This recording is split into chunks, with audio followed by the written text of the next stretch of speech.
York, the atmosphere, and a crowd that never tame. Mets post-game show brings the flame.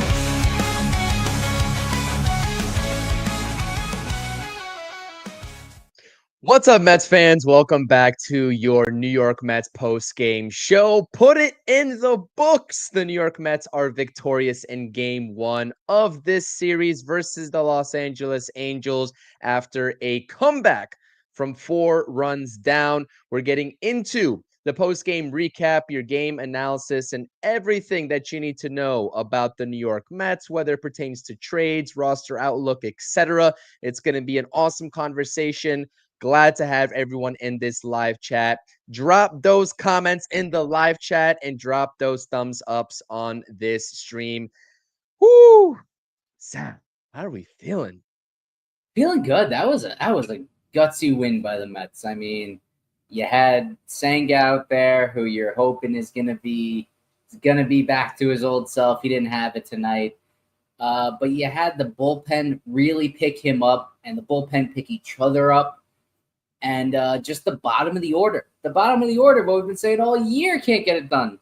Does the job tonight, and Alvarez comes back into the lineup with authority. I mean, a nice night by him. I mean, he didn't have one massive hit. That double was pretty big, but it was the bats were good. 2 walks, and he just looked comfortable up there. Something we haven't seen from him basically all year. And even Vientos, who didn't have the best night, looked comfortable. Hard hits, and Beatty continuing his tear. Yeah, the home run ball with Brett Beatty is certainly coming back this season. I think that's his 11th home run of the season, if I'm not mistaken. 11 home runs for Brett Beatty, getting the Mets scoring. Started in that 4th inning after the ball game was already 4-0 at that point, I do believe. And that was huge. That was huge because as we have seen consistently with this Mets offense, they did not get things rolling until that 7th inning. But again, before we fully get into this post-game recap, we will take you all through the action that happened tonight. You know what we have to do. Every time the Mets win and we're on a post-game show, we spam those W's, baby. Drop those live chat W's. Let's go.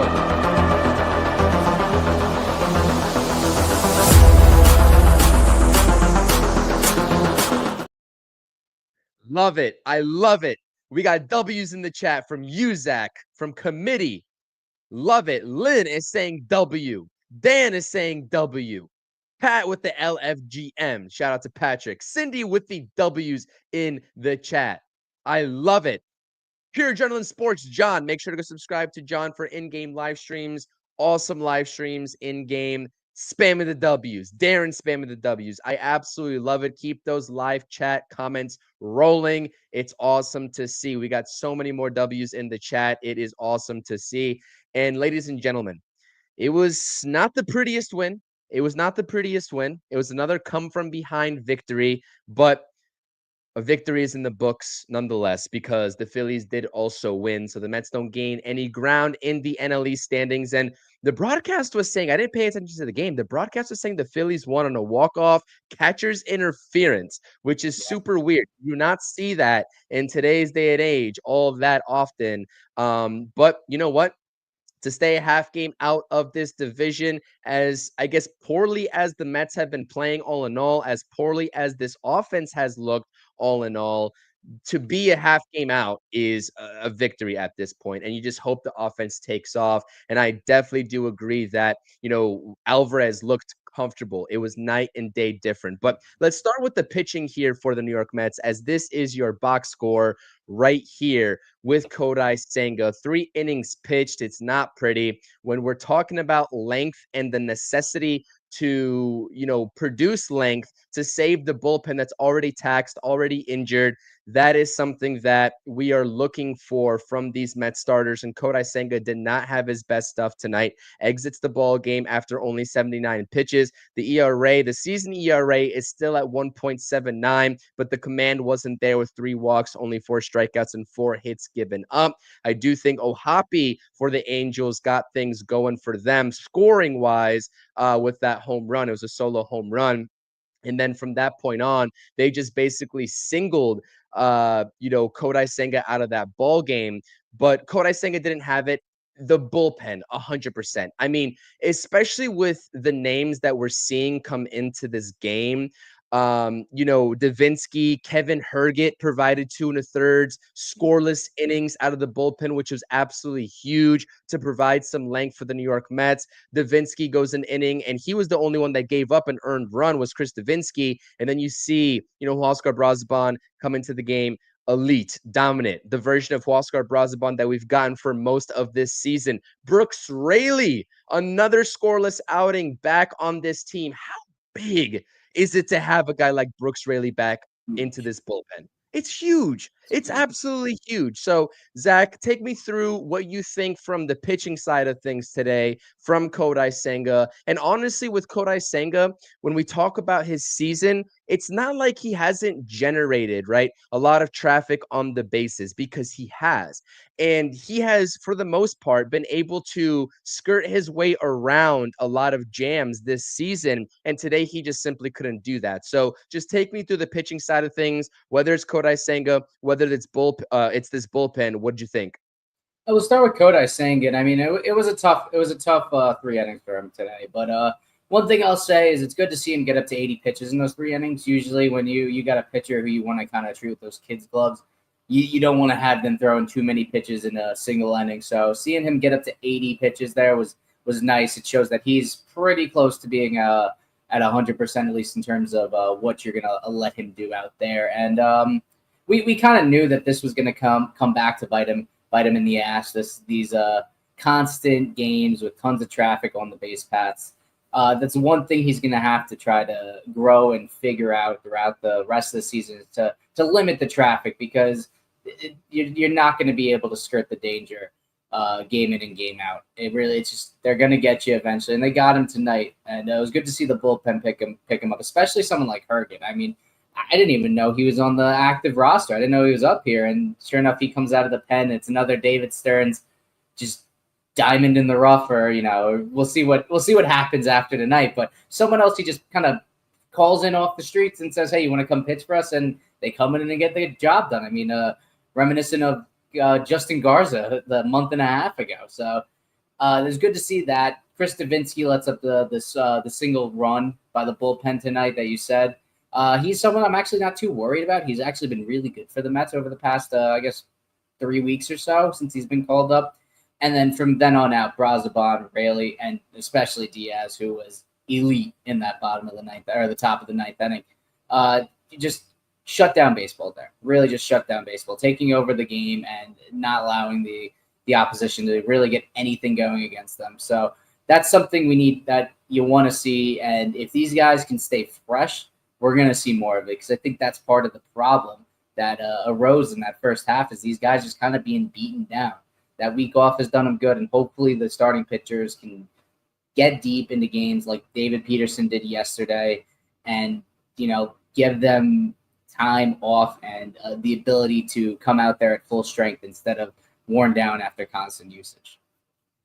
I just look at the Mets this season, 57-44, 13 games over 500. At one point, they're approaching, 20 games over 500, and they hit a skid. But just look at the names that the Mets have utilized, not only in their starting rotation, maybe as an opener, but also in their bullpen. I mean, we're talking about the Brandon Waddells of the world, the Rico Garcias, the Justin Garzas, as you mentioned, right? Chris Davinsky, who entered this game with 10 innings under his belt, with a 1.74 ERA for this team. Like, just take a look at all these names that have, all in all, Kevin Herget today providing that length, like I just said. Like, at the beginning of the season, did we really expect any of these guys to make meaningful contributions to this team over the long run, especially over a period of 3 weeks plus? No, we were expecting to be reliant on guys like Edwin Diaz, Jose Buto, Ryan Stanek, right? The mainstays of this bullpen, AJ Minter before he went down. And the bullpen, personnel wise, has just taken a complete 180. And there's just a lot of guys that we have not expected to be on this roster at any given point making contributions. And do I think that there's a little bit more room to bring up a prospect or two to help out, in the bullpen, or maybe make a start and push a guy like Clay Holmes into the bullpen if that's what it comes down to? I don't think the Mets are going to be ready to make that decision just yet, but maybe down the stretch of the second half, who knows? But I'm just thoroughly impressed with these names. I don't want to say no names, but like to us, to be honest, coming into the season, they were no names, and now we're winning baseball games. Come late July, it's July 21st, and we're winning baseball games because these guys are coming in after an abysmal start from a starter, or given the injuries in either the rotation or to other bullpen arms like Jose Buto or AJ Minter, etc. It's I don't think it's refreshing to see, but it's at least good to see that the Mets have more guys than just what we know on paper that can go ahead and contribute. Now, obviously, is it sustainable? That's a different question, because I don't really think that's sustainable. I think you're going to need to go ahead and prioritize the bullpen immensely this trade deadline, get back some of the pieces, maybe add another lefty alongside Brooks Raley. Of course, we've been doing all the trade deadline content. If you've missed any of the previous videos on the channel, I talked about 3 bullpen trade targets that the Mets can go after, at this trade deadline in my latest video today. So if you missed it, I'll link it down in the description down below after this post-game stream. Go check it out. Plenty of options bullpen-wise for the Mets to prioritize at this deadline. This comes after David Stearns held a press conference before the game today, in which I guess the takeaway for a lot of fans and baseball, media personnel, was that maybe David Stearns is still reluctant to go ahead and make that big move. Or I don't know exactly, because we're still only 10 days away, which is Lots to not figure much out. in the grand it's not much in the grand scheme of things, but like we're not 2 or 3 days away. Like things really Yeah. haven't started to materialize, and outside of Rafi Devers earlier this season, the big domino hasn't really fallen just yet. So it's a waiting game for teams around the league. But yeah, I mean, this bullpen is going to need to go ahead and get healthy. They're going to need to add to this bullpen. Mhm. But I think with what we've gotten and what we've seen so far, I'm just sort of impressed with the way that the Mets have been kind of staying afloat with the names that we've been seeing. Yeah. And it's unfortunate because I don't want this season to come down to that over the long run, and I don't expect it to. But all in all, I don't know if that's a credit to David Stearns. I don't know who that's a credit to. These guys just, being ready and showing up and just playing and throwing the baseball really well. But at least that's a good sign. At least maybe that's a good sign. Yeah, it's a good sign. It really is. It shows that the depth that David Stearns has built by finding the guys that can make these spot appearances are at least capable of doing so. Obviously, we've seen some we've seen some horrible spot appearances from the likes of like Colin Poche, and I can't really think of anyone else's name is ringing a bell for me, but that's even someone that I know you were a fan of, and myself was at last deadline. So it's not necessarily the big names that's going to get it done. It's the person that can fit a need that the Mets have, and David Stearns has done a good job of doing that, finding those guys. Now, what he does from here on out in the next 10 days to bolster this bullpen, maybe get a controllable starting pitcher. I don't know. That would be big for the Mets. I think that you look at things past I guess next year or the following year, the Mets don't have any starting pitchers that are under contract. Clay Holmes has 2 more years after this. Peterson, I believe, only has 1 more year after this, if not a free agent at the end of the season. Minaya, Senga, both free agents after 2 years from now. So it's going to be interesting to see what David Stearns does on that front, because I don't think he'd want to at least leave the end of this next offseason without a pitcher under a decent bit of term, and having someone that you can at least count on to be there, that's going to be a presence, someone that you can rely on, not someone that you have to worry about developing, someone that's already developed, and someone that can be at least a staple middle of the rotation guy or top end guy. And then from there, it's just improving at the margins. I think like you brought up Stearns' press conference, he brought up not thinking that a third base option is going to be outside of the organization. It's going to be with the guys here. Now, whether that is 100% true. Who knows what materializes in the next 10 days? Maybe someone becomes available.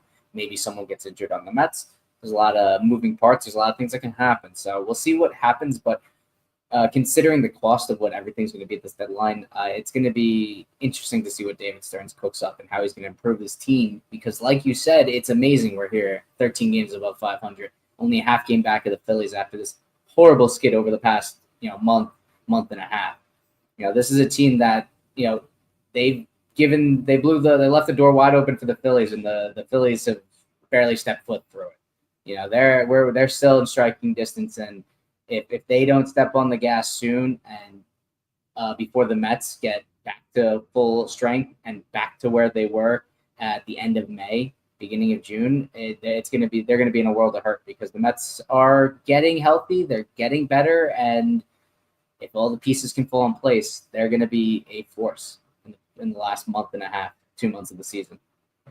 And I said that with Rob on the last post-game stream that we did following the loss to the Cincinnati Reds, and we both agreed. And as much as Rob is always the one to point out all the flaws of the Mets, maybe a little bit more so than me, but I always keep it objective with you all. Rob's always on full go with that. Even he said, the Mets, with how shitty they've been playing, the Philadelphia Phillies fans have to be saying the same exact thing because they haven't been able to gain any separation from the New York Mets in this division.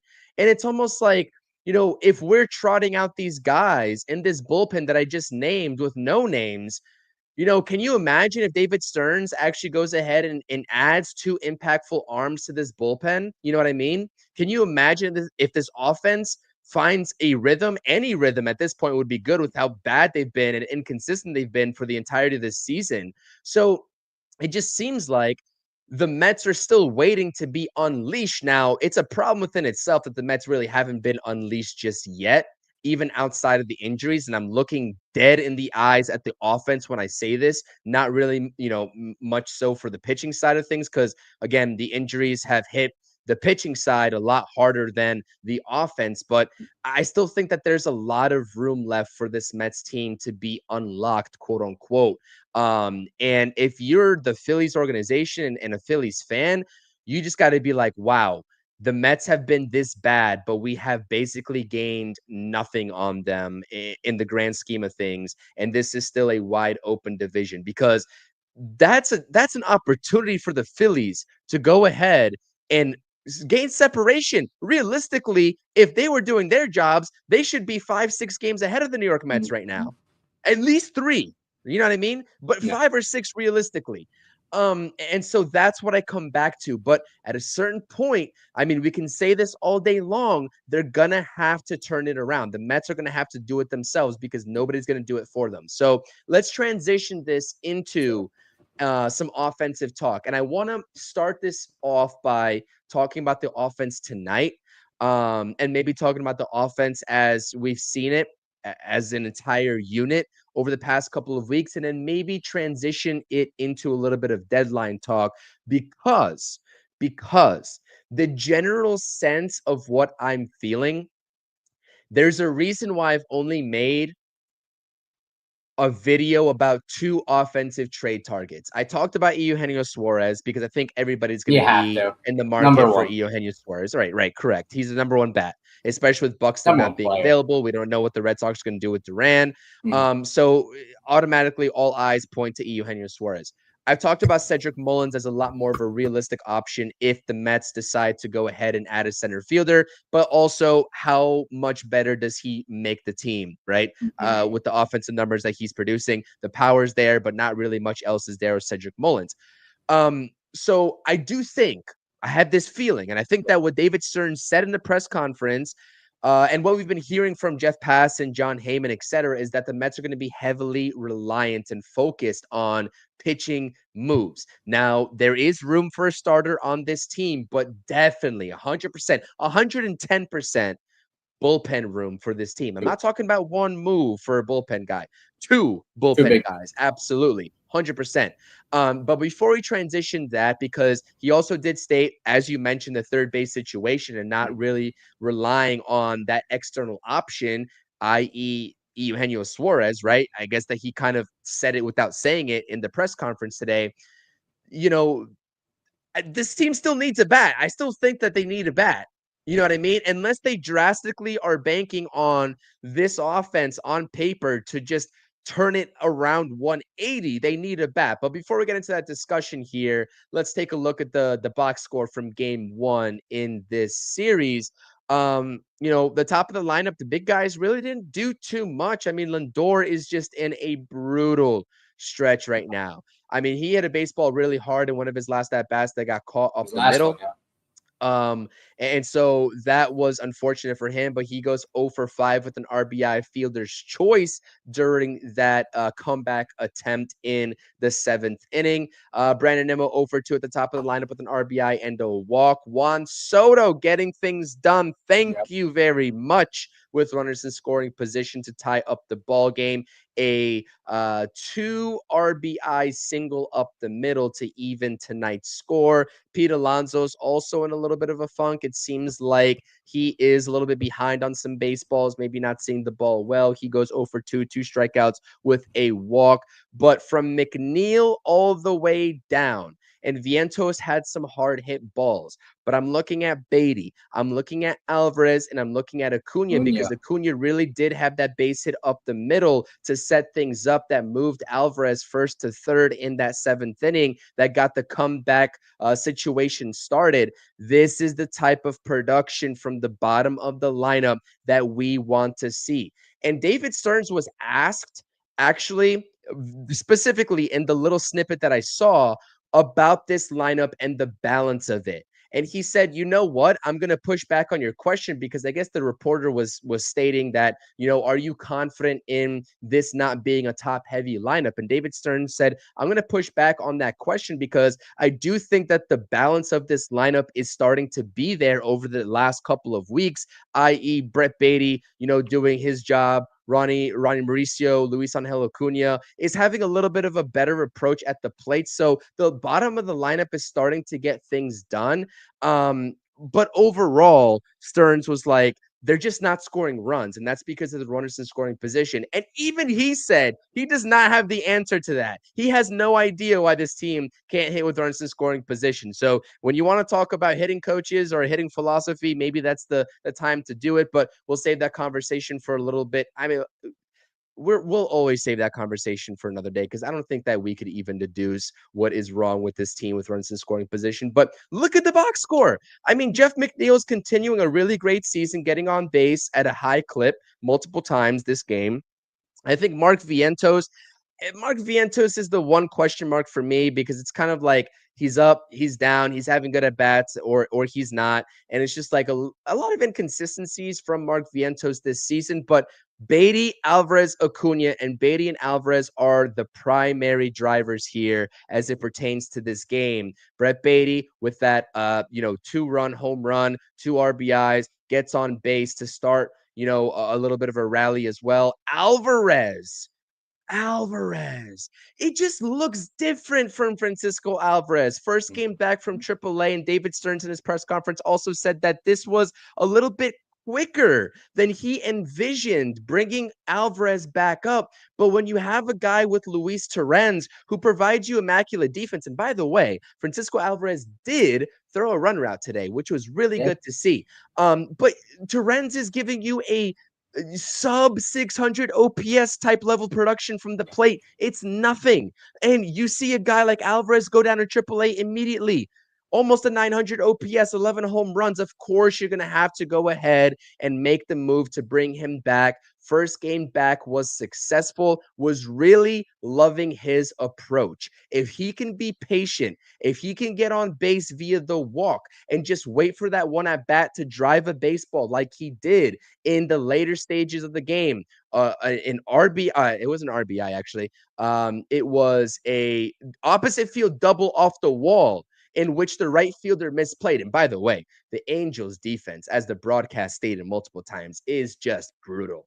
That's partly why the Mets won this game, because the Angels defense is just so inferior. But that's besides the point. It's good to see Alvarez back, and it's good to see him have a little bit of a different approach. And it really, to me, Because we know that in the offseason, Francisco Alvarez was trying out this whole new stance, this new load, and it was clearly not conducive to the power that he displayed back in 2023 when he hit 20 plus home runs. It seems like he's getting back to his old stance, his old load, his old mechanics, and is kind of just going away from what he was practicing this offseason. And if that's the case, if we can get good production from Francisco Alvarez offensively, I'll take the defensive drop off from Luis Torrens. As long as he's respectable in throwing runners out here and there, that's fine. If we can get this version of Francisco Alvarez on a semi-nightly basis, I'll take that all day long. And you still got Luis Torrens there for spot starts when needed. So offensively, kudos to Brett Beatty as well. Francisco Alvarez re-energizing this team. Offensively, what did you make of this? It's what the Mets have needed all season. They've needed some consistency from the bottom of the order, and it's starting to come together. Even with how bad Alvarez was before he got sent down, he was still miles better than Luis Torrens has been at the plate. We were getting almost nothing from him there, and Alvarez, even in a big slump, can still provide the big hit, can still provide some hard hit balls here and there. And if he's back to what he was pre first broken thumb injury, I guess that was in 2023. The Mets are going to be in a great place, and he is someone that can provide a ton of power, behind Alonso, McNeil in that middle of the order, and be a run producer at the bottom of the order, which is what the Mets have needed all season. And if guys like Vientos can continue to swing a good bat, because he really has since that the end of that Royals series, he swung a nice bat. If we can get that, is what it would be huge for the Mets. Someone who could be, at 5 hitter, that 6 hitter, depending on matchups, and provide some much needed pop and ability to drive and runs past Alonso as well. So it was just a good night overall for that bottom of the order, and I am curious to see what they decide to do come the trade deadline with the bottom of that order. If they're going to stay pat with the young kids, let them play out the rest of the season. If they're going to try to improve, whether it is, the possibility of a center fielder and move McNeil back to second base and maybe ship off Mauricio and or Acuna, or maybe go the opposite way, improve at second base, keep McNeil in center field, and maybe get someone that you're that's a little bit on the cheaper side and use like some Mauricio and Acuna to improve at the pitching side. So it'll be interesting to see who's available and how the Mets can improve, and just what these kids can continue to do. Because if they can not only prove to David Stearns that they deserve a shot here, but it not only does it benefit us by making Stearns' decision much more difficult, deciding who to keep, who to sell, or if he's even going to sell any of them at all for an improvement there. It just means that the Mets are doing something right. They're doing something right, and they're providing for us at the bottom of that order, behind guys that are in a bit of a slump in Lindor, Alonso, and even Soto to a degree, who's slumping a bit. So just all in all, good night after like the 5th inning. So Yeah, and again, which is a very common theme, especially from this offense. They just cannot generate much offense early on into the ball game. And I even tweeted something out. I was just like, Tyler Anderson in the big year of 2025 is getting into the 7th inning, albeit he didn't record any outs in the 7th inning after giving up 2 base runners immediately. But it's just like, come on, this guy's pitching to the tune of like a 4.3 ERA. I think it's like 4.38 or something. I know that's not the end all be all. I understand that when you're talking about pitchers and ERA, but it's like Tyler Anderson, there's no way he should be beating you, and there's no way he should be going into this deep into the game. And what's actually funny about that is that tonight actually marks the first time in Juan Soto's career, according to the broadcast, in which he went his first 3 plate appearances recording an out by swinging via the first pitch. Wow. And he swung at the first pitch in his fourth at bat too before getting that base hit. So that's 4 for 4 tonight, swinging at first pitch from Juan Soto, which I don't really have a problem with. I'm not going to lie. I have no problem with it. If that's your pitch, that's your pitch. And Juan Soto is super selective. And the fact that he is super selective is just the more surprising fact there. So that's a little bit of a fun fact for you all if you missed the game or on the broadcast and what they were talking about with Juan Soto's at bats tonight. But yeah, no, I agree with you.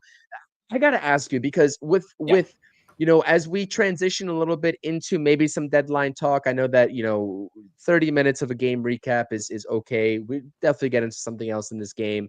But as it pertains to the upcoming trade deadline, Stearns in his press conference today was asked about the bats in particular, about third base.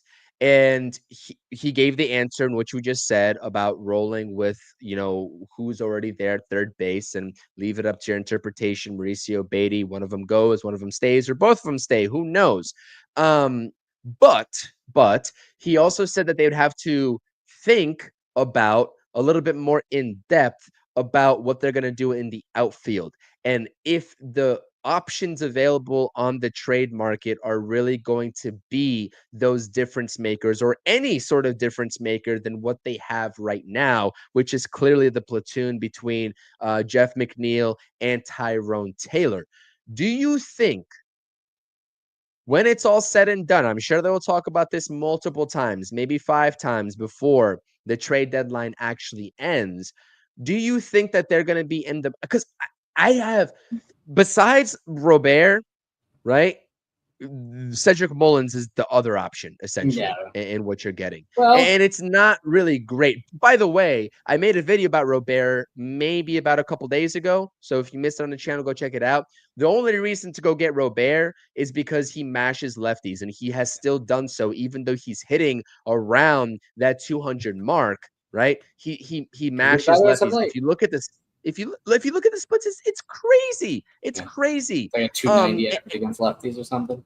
Well, compared to 190 versus righties, he's hitting 258 with an 860 OPS against lefties this season. So clear platoon guy for this team moving forward if they were to go ahead and acquire him for only hitting left-handed pitching. But it's like, how many guys with, how many platoons is this team realistically going to go forward with?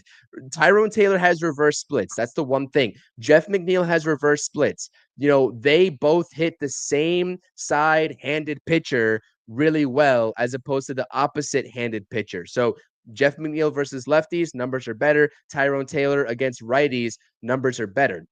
That's, and that's the reverse splits, quote unquote. And then you have Luis Robert Jr., who is the classic analytics matchup guy that hits lefties really well as opposed to righties. So maybe that's your center field platoon right there with Luis Robert Jr. and Tyrone Taylor, and Jeff McNeil plays second base consistently in the second half, and Brett Beatty / Ronnie Mauricio man third base, and you maybe use one of those in a trade package, because I know a lot of Mets fans are split about whether to keep Beatty or Mauricio or both at this point. I don't know. What do you think? Gut feeling, like this early on, we're 10 days out, which is, again, getting there, but in the grand scheme of things, when we've seen the MLB trade deadline, how it's played out in recent years, that's still an eternity for these teams to make a move. What do you think? Do they add a bat or not? I do think they add a bat. What bat they add is the question. There's a couple guys I'm keying in on that I think are an option for the Mets. Not only from what I've seen, I think Jeff Passan, he had an article he wrote today about guys that could be on the move and what are the best fits amongst them. And one of the higher end bats that I think could be available would be Steven Kwan, who would not be a great defensive center fielder because I don't think he's played there much, but he is good in left field. But would be a great bat for this lineup. I mean, he's kind of what everyone's kind of talking up Jarren Duran to be, but he's better. He's a better Jarren Duran. He really is. So that could be an option. And then, with the thought of improving center field, I think he can go two ways with that. Improving center field isn't necessarily trading for a center fielder. It could be moving Jeff McNeil there full time, transitioning Tyrone Taylor to a strict fourth outfielder, defensive replacement, pinch runner type guy, and improving at second base or third base. I think third base is kind of fallen by the wayside. I don't think that's necessarily going to happen now. But improving at second base with someone like Willie Castro or Willie Abreu from the Twins. And he would be a much better bat at for the Mets there, and would be an improvement over not only Mauricio or Cunha or even Beatty. Would be an improvement over, and that's something the Mets could definitely use, is just a consistent bat and not someone that's so still developing really as a big leaguer, like those three guys are. So it'll be interesting to see where Stearns decides to go. I think someone like Willie Castro would be the Stearns, quote unquote, Stearns guy. But I think Luis Robert, like you mentioned, would still be an option for them, especially with how he's played over the last 30 games. I mean, he has a 250 average over the last 30 games. I think an OPS over like 770, maybe with 780, and then much better once you break that down even closer, 15 games and 7 games. He's been on the tear. And if this is someone who's starting to find it and turn back into his, 2021, 2022 self, early in his career, where he was, looking like the next big center fielder in the league, 5 tools, the whole package. That's big. I mean, that's going to garner a lot of attention and a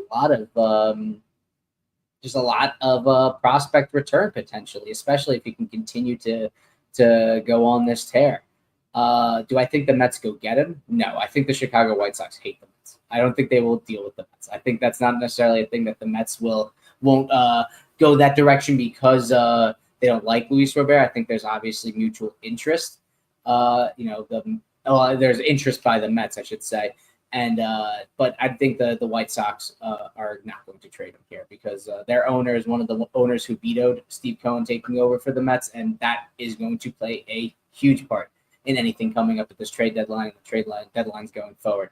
There are a lot of owners that don't like the Mets. They're not here to help the Mets. They don't want to deal with the Mets. And I think when we talk about the frustration with Stearns not making moves, it's a two-way street. It's not like Stearns can go. It's not like MLB The Show where you put in your package, you take their package back, you level out the overall return and make sure it's even, and then the trade goes through. No, you have people there that are petty.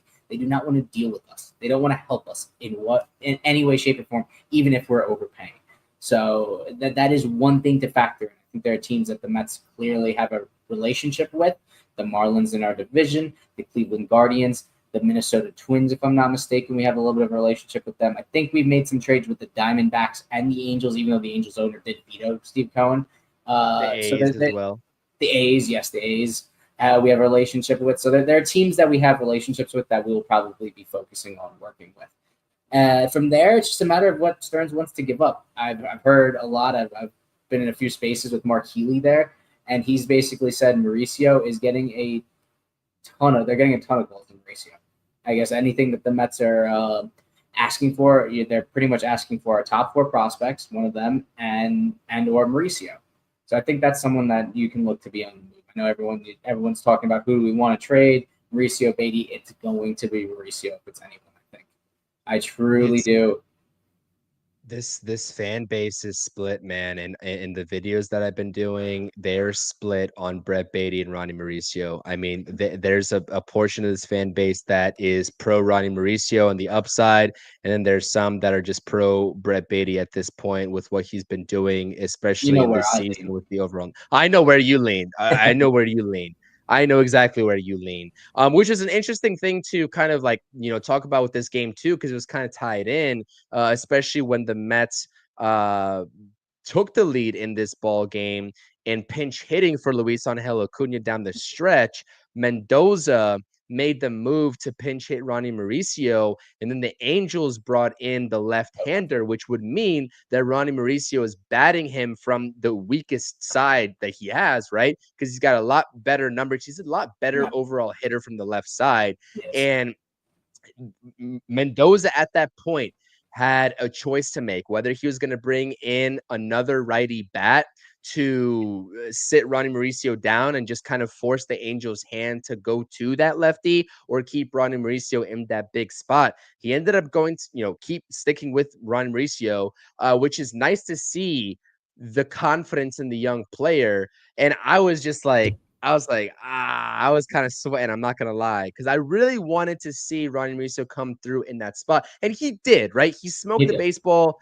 Moncada, the third baseman for the Angels, made a great play. Terrible throw. They actually charged that error to the catcher on that throw that scored Brett Beatty for the go-ahead run. But even still, Mauricio came in and got the job done, but I do think that he needs to get some of those split numbers up from the right-handed side, because I just am so much more confident in Mauricio from the left-handed side. But really, I guess it paid off that Mendoza decided to stick with the young guy instead of going to a guy like Torrens or Tyrone Taylor off the bench. So yeah, I don't know. It's going to be interesting. I think that this is going to be really pitching heavy from the deadline perspective for the New York Mets. I think that if they do add a bat, I agree with you, especially with the White Sox. I don't see, or I've never gotten a sense that the Mets and the White Sox are, I guess, quote unquote, on good terms. There's like clear teams, historically speaking, even after Steve Cohen took over this team, right, that, are willing to deal with Steve Cohen.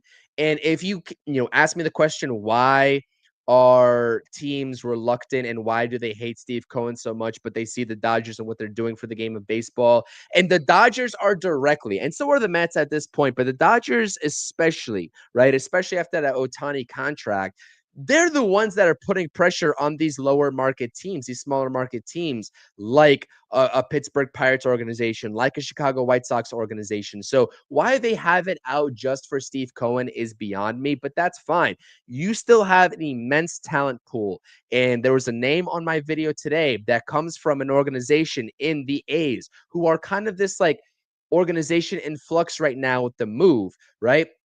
That you can go ahead and deal with. They have talent offensively and pitching wise that they're going to be, trying to get rid of because they had an aggressive offseason. It didn't work out. They are bottom dwellers yet again. And I think that really, if you're asking me one organization that I've seen a plethora of moves between, it's the Mets and the A's. The Kansas City Royals also, especially with the talks of a Starling Marte trade this past offseason, are definitely another organization that comes to mind. Carlos Estevez from that bullpen would make an immediate contribution as well.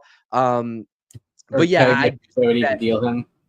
Right, exactly. I do think that the Guardians too. I mean, especially with that Lindor trade to bring over Lindor and Carrasco for Ahmed Rosario, who was the at that point was the headliner, but Andres Jimenez also was as well, going over to Cleveland. But yeah, a lot of Mets fans also, I feel like, tend to forget that there are owners around the league, which is why I guess Steve Cohen has the tax, right? The Cohen tax named after him as well, especially after he took over the Mets and the expected spending from the Mets organization was expected to skyrocket. There's teams that don't like that. And so, yeah, that's a good point by you. That's a good point by you. That's all I'll say. Yeah. But yeah, go ahead. Who was your player that you were bringing up that the A's have? Was it a pitcher or yeah, pitcher Jeffrey Springs. That's so funny. That's music to my ears. I would love that move. Someone who has experience in the bullpen from the left, throwing as a lefty, is under contract, I believe, for 2 more years, and then, or it's either 1 or 2, and then a mutual option, if I'm not mistaken, or a club option. 1 year and then a club option in 2027. Okay. It's a club option in 2027. So that's a perfect trade for David Stearns. That's someone he would love to target. Left-handed pitcher, can pitch in the bullpen, can be that kind of long man hybrid, six-man for six starter for the Mets if need be, and they can still make a move to improve the back end of the bullpen. So that would be a big get. And there's obviously some other names there. Mason Miller being probably the biggest name. Who knows if they'll even listen on trades for him. And then Brent Rooker offensively, someone that would be a huge get. I would love me some Brent Rooker, but I doubt they moved him with that contract they just signed him to. So it'll be interesting to see where the Mets decide. I think there's so many moving parts, more so than pretty much any deadline that I can really remember. it's going to be interesting this next 10 days. It really, really is, seeing who decides to sell, because there's a team in the Diamondbacks before this break we were talking about selling, and we're sitting here on July 21st. I think they're beating the Astros 4-2 right now. And this is a team that they're going on a heater, and they might not be selling. They may turn around and start buying. If they smell some blood in the water and can kind of really start making ground in that wild card race. And I think they're only a couple games back, if I'm not mistaken, of that last wild card spot. So it's a lot of teams that are still trying to figure out if they're, in contention, not in contention, if it's better to buy, sell, maybe just kind of sit pat. So it's going to be a trade deadline where Stearns is going to be working the phones constantly, more so than really you'd imagine, just trying to figure out what's out there, because we really don't know what's out there. And I think it'll be another few days before we kind of see a true picture of what is going to be available. You know what? I think you just inspired me, because Brent Rooker was a guy that I talked about even going back to last season and in this offseason, that if the A's didn't extend him, if they showed a willingness to let him go, I would like maybe more than 1,000, maybe 1,000,000% be interested in the Mets striking a blockbuster type of deal for Brent Rooker. So spoiler alert to all of you subscribed, and if you haven't subscribed already to the channel, you got a new video on the way, and we're going to be talking about Brent Rooker, because he did sign an extension with the A's this past off season, but he's 30 years old, so he's kind of exiting the prime of his career. He's got a couple more years left on that deal, right? I think he signed what, a 4-year deal, if I'm not mistaken. It was 4 or 5. Yeah. It was either 4 or 5. So you'll have him for the next couple of seasons, but this guy has been a consistent power bat. And if you don't go for a guy like Eugenio Suarez, who just hit his 35th home run of the season tonight, then Brent Rooker is that next consistent power bat. And yeah, it is a 5-year deal, and that's fine, honestly. For the right price, that is absolutely fine to take a chance on that. That would put a damper in my Kyle Schwarber to the Mets this offseason narrative. That would put a big damper on that, but it would solve the DH issues and problems in platoon with the snap of a finger, just like that. So, but yeah, I talked about a lot of bullpen guys. Jeffrey Springs. I talked about Felix Bautista. I talked about Emmanuel Clase, who's a little bit less likely, but who knows what the Guardians are going to do, especially within a front office that, and an ownership that doesn't really want to invest in their team, being in a wild card spot.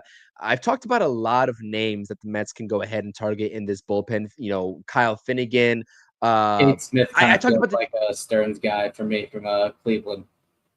Who was it? Oh, Smith. Yeah, Kate Smith. That feels like just a true Stearns guy with contract left, who just looks like he's just about to, really enter into that elite bullpen arm territory. So I think that's what the Mets are going to be looking for in the bullpen side. Just guys with contract, guys that are they're right on the precipice of being that elite arm. Yeah, and I talked about the 2 other guys alongside Jeffrey Springs, because I do think that Jeffrey Springs is a Stearns guy, dude. I really do. He can do it from the bullpen. He can do it from the starting rotation. He's proved that. The numbers overall, especially ERA-wise, are a little bit elevated, 4.18 this season after being traded to the A's organization from the Rays. But as a 6th starter and a guy that can just slot in as another lefty in your bullpen if you need him to do that, that's 100% a Stearns type of move. And there's a report from Rosenthal saying that the A's are directly listening into offers for Sears, Severino, and Jeffrey Springs. So we know that it could be likely that he does get dealt. But I'll make a video on Rooker. I didn't talk about John Duran, another elite closer for the Twins that nobody knows with controllability on his contract if they're going to move him. But the other 2 Twins relievers that I did talk about in conjunction with Jeffrey Springs, spoiler alert, go check it out down below in the description with the video, is Danny Colome and Griffin Jacks of the Twins. So I think they got a lot of guys there in Minnesota, and the one that is, I mean, obviously Danny Colome, we all kind of love, is that lefty out of the pen, because we're kind of like looking for lefty. But Duran is the next big closer in this league. He's going to be phenomenal. What that honestly reminds me of What he reminds me of is Edwin Diaz coming to the Mets back in 2019 or 2018, whatever it was. Edwin Diaz coming here, a team that doesn't like to spend money, a team that might be looking to shed some contracts with an aging, injury-prone infielder. Maybe they try to package a Carlos Correa with him, try to dump that contract, and also ship off Duran and get some prospects in return. Could be that the Mets jump on that with an owner willing to eat some money and send back a reduced package for what will be the next elite closer in this league. I mean, it's a little bit of a food for thought, a little bit of wishful thinking on my part, but I think that's someone the Mets could definitely target, especially with Edwin Diaz potentially opting out of it, probably opting out of his contract come the end of this season. It would be I don't want to say it, and we didn't even talk about Edwin Diaz yet on this post game. He came into that ninth inning and just blew everybody away. I mean, like after the first two balls that he threw to the first batter, he was locked in. Mike Trout had no chance. Mike Trout had no chance against Edwin Diaz. He struck out the side, if I'm not mistaken, to end the ball game. That slider that he got, was it Ward looking on? I mean, if you look at it, looked like it was just down the middle. And that thing started at like his knees and just kind of took a left turn and just plopped itself at the bottom of the zone. And he just walked away, shaking his head there, scratching his head like, what just happened? I mean, he was incredible. The fastball was working. The slider, after he threw those first two balls, that started working. And it was just good night. Good night, LA. Because that was just prime time Edwin Diaz. What we've seen pretty much day in and day out since the end of April. I mean, he has been as good, if not better, than his 2022 self. He's different. He's different. And that's why when we're talking about these bullpen arms that are available, especially from the closing aspect, that have a little bit more of, years under their belt and the years of controllability, like there's a real chance Edwin Diaz drops out because this is his last chance at a pretty decent contract right now. So that's something that the Mets and David Stearns are going to have to figure out. Is anyone confident that the Mets and David Stearns are going to give Edwin Diaz a similar deal to what they gave him the last go around? Absolutely not. And I'm sure that there's some team out there that will do it. Even if it's just 3 years, $60 million, he gets an extra year with 20 more million. I think 100% another team would do that. I do not know if David Stearns will. 1,000%. And that's the conversation that we are starting to have now, unfortunately. But fortunately, it's because he's having a really good season. If not, then he would be opting back in to that deal. And it would be a good idea for the Mets to try to figure out a backup plan in season to have under team control instead of pivoting in free agency after Edwin Diaz makes his decision. So, yeah, I see a lot of people in the chat too. They want to spam some more W's, man. Look at this. They want to spam some more W's. They're spamming the W's, and we're not even spamming the W's here on screen. I love it. They're taking it upon themselves to spam the W's. Let's spam some W's one more time for an amazing Mets comeback victory in this ball game. 7-5 victory. Let's go.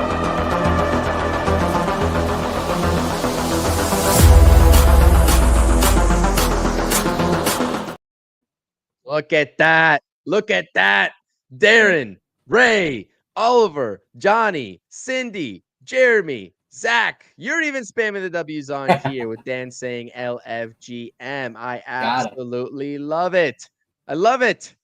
This is like nights just get better when the Mets win, Zach. They do. Nights just really better. It's crazy how this team just has all this emotional control over us sometimes, isn't it? Look at this. Look at the chat. I love this. I love the look of this chat. Look at all the W's in there. Love it. Awesome. Awesome. Zach, what you got? Final thoughts here before we close the stream out. Final thoughts. One thing we didn't touch upon. We really kind of got deep into that bullpen, and one thing we didn't touch on before we do sign off tonight was the fact that David Stern said that calling up Brandon Sproat and or Nolan McLean is an option if need be. And that's something that they are thinking about. calling them up to be bullpen arms for this team. Do it. Could be interesting. I love the idea. I love it. You Yeah. saw Stearns do it with Corbin Burns, when he was in Milwaukee. You see teams do that. Garrett Crochet was brought up as a reliever. Julio Urias for the Dodgers back in the 2016 or something like that was brought up as a reliever.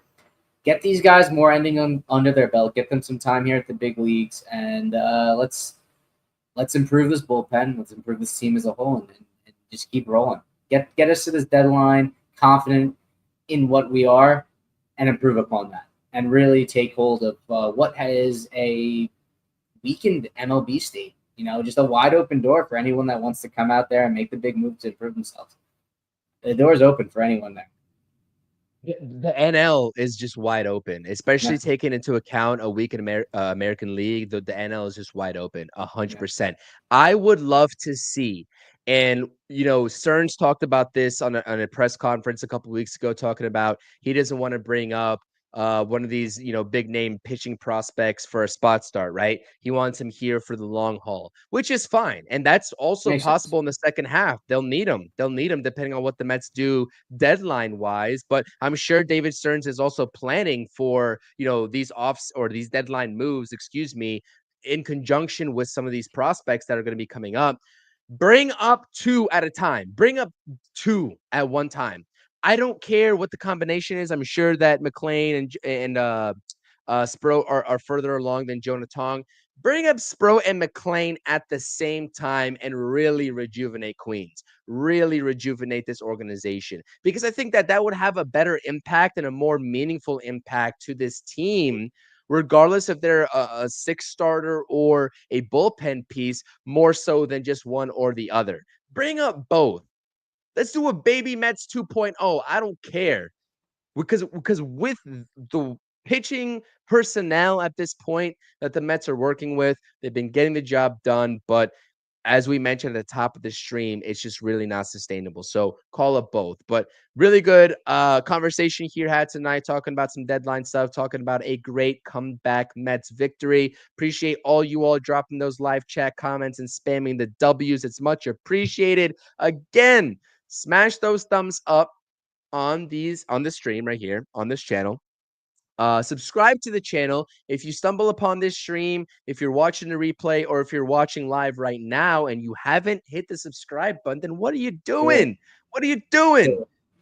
Gotta hit the subscribe button. More trade deadline content, more Mets pregame and postgame coverage, trade deadline streams, all that in between with myself, Zach, who is a regular contributor to these postgame streams as well. Obviously, Rob, who is the main co-host of these streams. Go check out all the previous content on Rob's channel as well. And until next stream, until tomorrow, I'm sure we're going to be doing a post-game, potentially pre-game tomorrow, at least the combination of two of us, if not all three. We'll see you all tomorrow, hopefully for a series victory discussion after setting the tone in game one of this series. Mets improved to 57-44. Edwin Diaz gets the job done. He was electric. And the New York Mets still are keeping pace with the Philadelphia Phillies in the NL East, even given some of the hard times that we have encountered. Keep the faith. You got to believe. Let's go Mets. Peace. Go Mets.